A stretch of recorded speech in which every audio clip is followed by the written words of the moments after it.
सरासर गलत है। वहां पे मात्र 17,000 वोट ऐसे थे जो बीजेपी के तरफ से सड़क कर कांग्रेस की तरफ गए और सरकार बना लिए। जी न्यूज और मैटराइज के सर्वे में दिल्ली की 7 सीटें आऊंगी मैं, मेरे पास वक्त नहीं है। संगीत रागी जी, मेरे पास वक्त नहीं है, ये सवाल लेना जरूरी है। मैटराइज के सर्वे में दिल्ली की 7 सीटें बीजेपी को जाती हुई दिखाई दे रही है। मैं हैरान हूं, इंडिया गठबंधन को एक बार फिर दिल्ली में मायूसी हाथ लग रही है।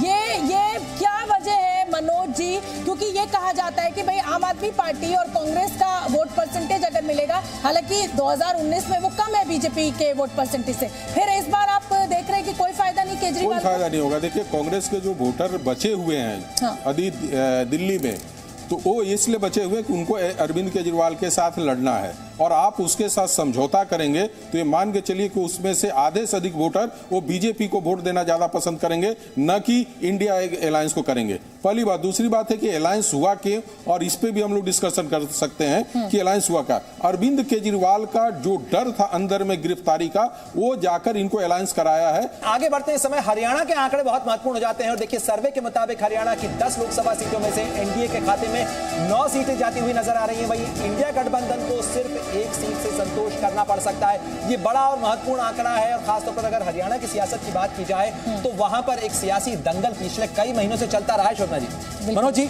इस हरियाणा के आंकड़े को किस तरीके से आप पढ़ते हैं? काफी खींचतान किसान आंदोलन से लेकर और दंगल के नाम पर हुई है। आप अभी ने वो किसान आंदोलन का जिक्र किया है, कहीं ना कहीं वो दिख रहा है इन आंकड़ों में। और जहाँ तक इस बार है कि वो आंदोलन उतना एग्रेसिव नहीं हो पाया, लेकिन जब हम सर्वे कर रहे थे ये आंदोलन चल रहा था तो लोगों का बड़ा रिएक्शन था। यदि ये आंदोलन 1 महीने या 2 महीने रुकता और उसके बाद का पोल होता है तो हो सकता है कि वो सीटें एक जो घट रही हैं अभी वो वापस आ जाए। बिल्कुल। और जी न्यूज मैटराइज के सर्वे के मुताबिक प्रधानमंत्री मोदी के गृह राज्य गुजरात की बात करना जरूरी है और गुजरात में एक बार फिर से 26 सीटों की अगर हम बात करें तो बीजेपी 26 की 26 सीटें जीत रही है। इंडिया गठबंधन का गुजरात में खाता भी नहीं खुलता दिख रहा है, अन्य के हिस्से में भी गुजरात में कुछ नहीं आता हुआ दिख रहा है। प्रणय उपाध्याय, बिल्कुल। और देखिए 26 सीटों की हैट्रिक, राजकिशोर 26 सीटों की हैट्रिक कहा जा सकता है इसे। लगातार 26 सीटें जो है वो बीजेपी अपने कब्जे में करती हुई दिख रही है लोकसभा चुनावों के अंदर। दरअसल जब प्रधानमंत्री नहीं थे नरेंद्र मोदी, वहां के मुख्यमंत्री थे, तो भी गुजरात के जब मतदाता जाते थे तो भविष्य के प्रधानमंत्री को वोट देते थे। अब जब प्रधानमंत्री बने बैठे हुए नरेंद्र मोदी तो फिर उनको वोट कैसे नहीं देंगे? बस सीधी सी बात है। सुनील चावके का भी हम रुख कर लेते हैं। और सुनील चावके जी, देखिए अब राजकिशोर जी ने बता ही दिया है कि भाई तब तो प्रधानमंत्री मुख्यमंत्री थे तब भी जीत रहे थे और अब तो प्रधानमंत्री है, तो डबल इंजन की सरकार। और यही एक वजह कि 26 की 26 सीटें जो है वो क्लीन स्वीप प्रधानमंत्री नरेंद्र मोदी के लिए।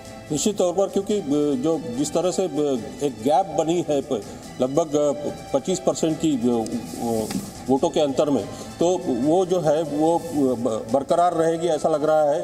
हालांकि वहाँ पर कांग्रेस और आम आदमी पार्टी का गठबंधन हुआ है, 2 और 24 सीटें लड़ने की उन्होंने एक गठबंधन किया है, लेकिन उसका कुछ असर होगा ऐसा लगता नहीं। जल्दी से मैटराइज के सर्वे के मुताबिक 2024 लोकसभा चुनाव में ओडिशा की बात कर लेते हैं। ओडिशा में बीजेपी 11 सीटें जीत सकती है, बीजेडी को 9 सीटें मिल सकती है, कांग्रेस को 1 सीट और अन्य का खाता भी नहीं खुल रहा है। मनोज जी, ये मेरे लिए थोड़ा सा सरप्राइजिंग है कि क्या बीजेडी को पीट कर बीजेपी जो है वो ज्यादा सीटें ले रही है बीजेडी से? ये मेरे लिए नवीन पट्टायक। आपको बता दूं शोभना जी, जिस तरीके से छत्तीसगढ़ के मैं विधानसभा चुनाव के लिए कह रहा था कि यहाँ पे एक आश्चर्यजनक रिजल्ट मिलेगा, आपको बता दूं कि पूरे इस बार के चुनाव में सबसे ज्यादा आश्चर्यजनक कोई रिजल्ट देगा तो उड़ीसा देगा। कारण ये नहीं है कि उनके मुख्यमंत्री अनपॉपुलर होते जा रहे हैं कर रहे हैं, वो काफी एक्टिव नहीं है। और बीजेपी जब अपने सारे लाभार्थियों तक अपने जो योजनाएं उसको पहुंचा देती है तो उनको बेनिफिट मिलता है तो उसके प्रति वो आकर्षित होती है। चलिए आप जल्दी से